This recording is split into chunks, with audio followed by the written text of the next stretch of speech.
जो असली इंपॉर्टेंस है एक पर्टिकुलर कॉन्सेप्ट की, ध्यान से सुनिएगा, वो हमें तभी समझ में आती है जब हम कोई प्रॉब्लम फेस करते हैं एंड उसका सॉल्यूशन ढूंढते ढूंढते उस थ्योरी को या उस थ्योरम को, उस फॉर्मूले को एक्सप्लोर करते हैं।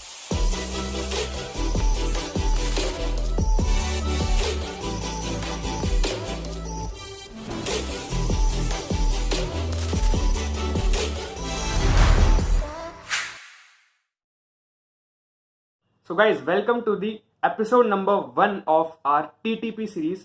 तो TTP कुछ नहीं है, just stands for to the point। तो इस सीरीज में जितनी भी वीडियोस आएंगी उनको मैं बिल्कुल डायरेक्ट प्रेसाइज वे में आपको बताऊंगा, उन पे डिस्कशन करेंगे हम लोग एंड उसको ज़्यादा लंबा नहीं खींचेंगे, जितना नेसेसरी है उतना रख करके मैं वीडियो को एंड कर दूंगा। तो पहला टॉपिक है इस TTP सीरीज का, दैट अगर आप एक ड्रॉपर हैं and you are aiming for BITSAT और JEE मेंस और इवन JEE एडवांस इन 2021, तो हमें अपनी स्ट्रैटेजी कैसे रखनी है, हमें क्या चीज़ें फॉलो करनी है एंड कौन सी चीज़ें हमें नहीं करनी। Mistakes are also very very important to realise. अगर हम सेम मिस्टेक्स करते रहेंगे तो हम सेम रिजल्ट या फिर हम कह सकते हैं सेम फेट एनकाउंटर करेंगे। ठीक है, तो चलिए हम लोग स्टार्ट करते हैं वीडियो में। अभी जब आपने JEE मेंस या बिटसैट या JEE एडवांस दिया होगा तो दो कारणों से आपके जो मार्क्स हैं वो काफ़ी ज़्यादा इफेक्ट हुए हैं। दो कारण, बेसिकली दो टाइप के क्वेश्चन हैं। एक टाइप के क्वेश्चन तो वो जो हमने अटेम्प्ट ही नहीं करे, वो हमने अटेम्प्ट नहीं करे तो हमने वो मार्क्स गेन नहीं करे, हमने वो अपॉर्चुनिटी गवा दी 3 या 4 नंबर की। दूसरा नेगेटिव मार्किंग, हमने कुछ क्वेश्चन अटेम्प्ट करे बट हमने उनको गलत कर दिया तो हमारी नेगेटिव मार्किंग हो गई, तो वहां हमने कुछ मार्क्स गवा दिए। तो बेसिकली हमारी स्ट्रैटेजी इन दो क्वेश्चन के ऊपर सेंटर्ड होगी।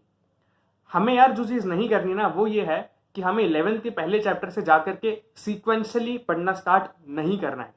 This is very very important, क्योंकि यार हमारे पास टाइम बहुत कम है। अगर आप पहले चैप्टर से जाके स्टार्ट करोगे तो पहली बात तो टाइम बहुत लगेगा, दूसरा ऐसे काफी सारे चैप्टर्स हैं जिनमें से क्वेश्चंस पूछे ही नहीं जाते इतने सारे।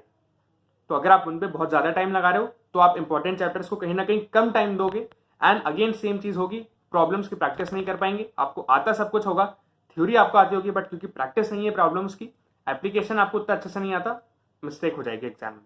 तो हमें ये नहीं करना यार। हो सकता है आपने कोई क्रैश कोर्स वगैरह ज्वाइन करा है, उसमें आपको स्टार्टिंग से पढ़ा रहे हैं तो ठीक है, आप उसको फॉलो करिए, बट अब आपको यार ये चीज समझ में आ चुकी है कि अगर हमारा मैकेनिक्स है, हमारा मॉडर्न फिजिक्स है, हमारा इलेक्ट्रोस्टैटिक्स है, ऐसे कुछ चैप्टर्स है फिजिक्स में, ये कैलकुलस है, कोनिक सेक्शन है मैथ्स में, तो ये बहुत ज्यादा इंपॉर्टेंट है और इनमें से भर भर के क्वेश्चन आते हैं, तो हमें इनको नहीं छोड़ना। अगर हमारा ये पोर्शन वीक है then it is on our part कि हम इसको पहले स्ट्रॉन्ग करें and then we can go to other questions and other chapters. तो इंपॉर्टेंट चैप्टर्स को यार हमें बहुत अच्छे से करना है। स्ट्रैटेजी की बात करते हैं। अगर वो क्वेश्चन, अगर किसी चैप्टर में से क्वेश्चन आया और आपने उसको अनअटेम्प्टेड छोड़ दिया, सो काफी ज्यादा चांस है कि उसके आपको कॉन्सेप्ट्स क्लियर नहीं है।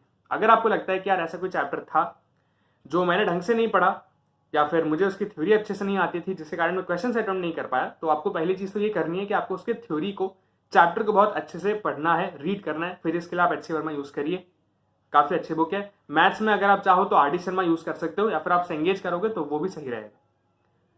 ऐसे चैप्टर्स को हमें रीड करना है सबसे पहले और फिर क्वेश्चंस पे जाना है।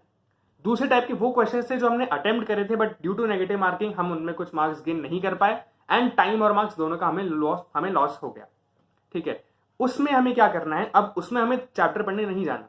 हमने यार जस्ट बिल्कुल हमारा फ्रेश है माइंड में, हमने जस्ट 1 महीना भी नहीं हुआ, कुछ दिनों पहले ही हमने चीजें पढ़ी थी, रिवाइज करी थी, बहुत सारा सिलेबस कंप्लीट करा था, तो हमारे माइंड में वो चीजें फ्रेश हैं, एक मोमेंटम अभी है हमारे पास।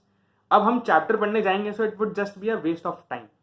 अगर आपने कोई क्वेश्चन अटेम्प्ट करा है दैट मीन्स कि आपको कॉन्फिडेंस था कि यार ये क्वेश्चन मैं कर लूंगा क्योंकि ये चैप्टर मैंने अच्छे से प्रैक्टिस करा हुआ है, राइट। बट अगर वो क्वेश्चन गलत हो गया दैट मीन्स कि चैप्टर तो आपको आता है, कॉन्सेप्ट तो आपको आता है, बट मे बी आपने एप्लीकेशन में या तो कोई गलती कर दी या आपने कुछ सिली मिस्टेक कर दी, या फिर मे बी हो सकता है कि आपको समझ में नहीं आया कि यार मैं इस क्वेश्चन को अप्रोच कैसे करूं, स्टार्ट कैसे करूं। तो अगर इन सारे चैप्टर्स में हम थ्योरी से स्टार्ट करेंगे तो हमारा टाइम वेस्ट हो जाएगा और हमें बस क्वेश्चन से स्टार्ट करना है। आप क्वेश्चंस उठाइए, आप क्वेश्चंस करना स्टार्ट करिए। अगर आपसे क्वेश्चन नहीं हो रहा आप एक बार फिर थ्योरी को रेफर कर सकते हैं, but start doing the questions. हमने देखा यार कि इलेक्ट्रोस्टैटिक्स में एक गॉस लॉ का क्वेश्चन मेरे सामने है, वो मैं नहीं कर पा रहा, मैं फॉर्मूला भूल गया, आप थ्योरी देखने जाओ, मैं कॉन्सेप्ट भूल गया, आप थ्योरी देखने जाओ। आप थ्योरी पढ़ के क्वेश्चन करने आते हो तो हमें वो फील नहीं आती क्वेश्चन में, जो असली इंपॉर्टेंस है एक पर्टिकुलर कॉन्सेप्ट की, ध्यान से सुनिएगा, वो हमें तभी समझ में आती है जब हम कोई प्रॉब्लम फेस करते हैं एंड उसका सॉल्यूशन ढूंढते ढूंढते उस थ्योरी को या उस थ्योरम को, उस फॉर्मूले को एक्सप्लोर करते हैं। हमने देखा यार ये क्वेश्चन कैसे होगा, नहीं हो रहा, हमने बहुत टाइम लगाया, देन वी फाउंड आउट कि यार ये तो गॉस लॉ से होता है एंड इसको अप्लाई ऐसे करना है, तो वो हमें हमेशा याद रहेगा। वहीं अगर हम लोग गॉस लॉ पढ़ लें तो हमने क्योंकि उसको जस्ट पढ़ लिया है, हमें उसकी इंपॉर्टेंस समझ में नहीं आई विद रिस्पेक्ट टू क्वेश्चंस, हो सकता है क्वेश्चन आए तो हम उसको भूल जाए। तो यार focus primarily on solving the question. अगर आपको लगता है आपकी थ्योरी स्ट्रांग है but still you are not able to solve the questions, solution देखो यार, सॉल्यूशन देखना बुरी बात नहीं है, आप सॉल्यूशन देखो एंड अपने सॉल्यूशन से उसको कंपेयर करके देखो कि यार मैंने कौन सी चीज मिस कर दी थी। वहां से आपको पता चलेगा कि यार हो सकता है मैं पहला स्टेप ही नहीं ले पा रहा क्योंकि मुझे समझ में नहीं आ रहा कि यार इसमें ये अजम्पशन मान के चलते हैं, मैं मान के चल ही नहीं रहा था। हो सकता है आपने बीच में कोई स्टेप गलत कर दिया, हो सकता है आपने कोई स्टेप मिस कर दिया, तो सॉल्यूशन देखो, कोई प्रॉब्लम नहीं, उस सॉल्यूशन से सीख लो और याद कर लो यार, समझ लो चीजों को कि कैसे उस मेथड को अप्लाई करना है। तो बेसिकली यही स्ट्रैटेजी है और कुछ नहीं करना। जो क्वेश्चंस हमने अनअटेम्प्टेड छोड़े थे उन चैप्टर्स को आप अच्छे से स्टार्ट से पढ़ो, रीडिंग करो, थ्योरी पढ़ो, कॉन्सेप्ट पढ़ो, सॉल्व एग्जाम्पल्स करो, फिर क्वेश्चंस करने आओ। और जो चैप्टर्स, जो क्वेश्चंस हमने अटेम्प्ट कर लिए थे, यानी जो चैप्टर्स हमारे करे हुए हैं, उनकी थ्योरी पढ़ने की कोई जरूरत नहीं है, आप उनको डायरेक्ट क्वेश्चंस करना स्टार्ट करो। उसमें कोई प्रॉब्लम आती है then you should go to the theory part. तो बस इतनी सी थी यार वीडियो। ड्रॉपर स्ट्रैटेजी बस यही है कि हमें सारे चैप्टर्स की थ्योरी पर नहीं जाना, जिसमें हमें लग रहा है कि बहुत ही ज्यादा वीक है उस पर जाओ, बाकी के आप क्वेश्चंस करने स्टार्ट करो, इंपॉर्टेंट चैप्टर्स को अच्छे से कवर कर लो, कोशिश करो कि नेगेटिव मार्किंग वाली चीजें हम कम से कम करें क्योंकि उसमें हमारा टाइम भी जाता है। That is a very important thing which most of the people don't acknowledge. Time बहुत इंपॉर्टेंट चीज है, हो सकता है आपका कुछ क्वेश्चन गलत हुआ हो तो उसके कारण नेगेटिव तो हुआ ही सही, साथ में हमारा टाइम भी गया, तो इस बात का ध्यान रखना। एंड चलिए हम लोग मिलते हैं नेक्स्ट एपिसोड्स में। 2022 की स्ट्रैटेजी भी आने वाली है, तो अगर आप 2022 एस्पिरेंट हैं देन स्टे ट्यून। अगर आप चैनल पर नए हैं then subscribe it, press the bell icon, like करिए वीडियो को एंड यार कमेंट में लिखो that I am coming to BITS Pilani. हम जो चीज लिखते हैं, हम जो चीज बार बार अपने माइंड में बोलते हैं, हम बार बार लिखते हैं, सोचते हैं बार बार, वो चीज असलियत में, रियलिटी में तब्दील होने में ज्यादा टाइम नहीं लगता। तो यार कमेंट में लिखो I am coming to BITS Pilani, BITS को बिट्स 17, जो भी आप टारगेट कर रहे हो, आईआईटी आप टारगेट करो आईआईटी लिखो, but do mention it in the comment section. So take care, stay at home, health का ध्यान रखो एंड जय हिंद, वंदे मातरम।